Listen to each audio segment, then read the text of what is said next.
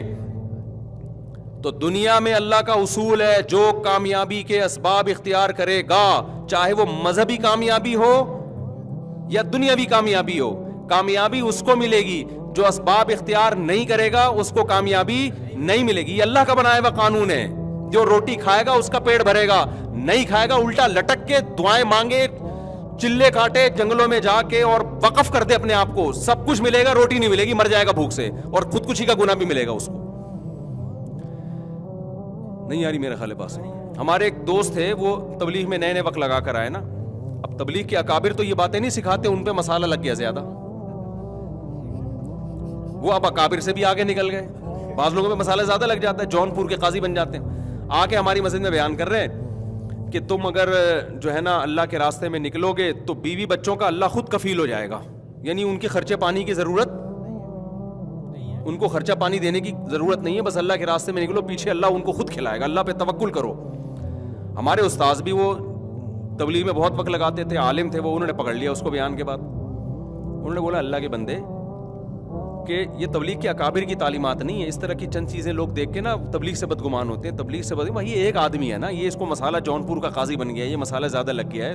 یہ تھوڑی کہ تبلیغ والے یہ چیزیں سکھا رہے ہیں. تبلیغ میں جب آپ جاؤ گے تو وہ تو پہلے یہ دیکھتے ہیں یونیورسٹی سے چھٹیاں ہیں یا نہیں ہیں.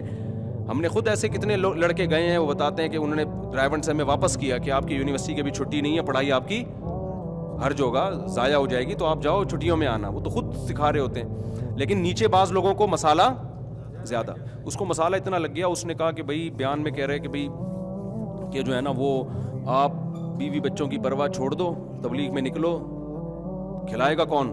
اللہ, کیونکہ اللہ پہ توکل کرو گے. تو ہمارے استاذ مفتی بھی تھے, انہوں نے پکڑ لیا اس کو, کہنے لگا خدا, وہ تھے بھی پٹھان, وہ بڑے غصے والے نا, ایسی بڑی بڑی آنکھیں نکال کے نا جب کسی کو دیکھتے تھے لوگ ڈر جاتے تھے.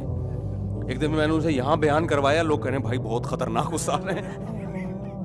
وہ نا ان کی آنکھیں بھی بڑی بڑی, اچھا طبیعت میں جوش بھی بہت ان کے, ایسے کر کے نا وہ غصے میں. انہوں نے بلا لیا اس کو, گڈی میں سائڈ دلا ہوئے.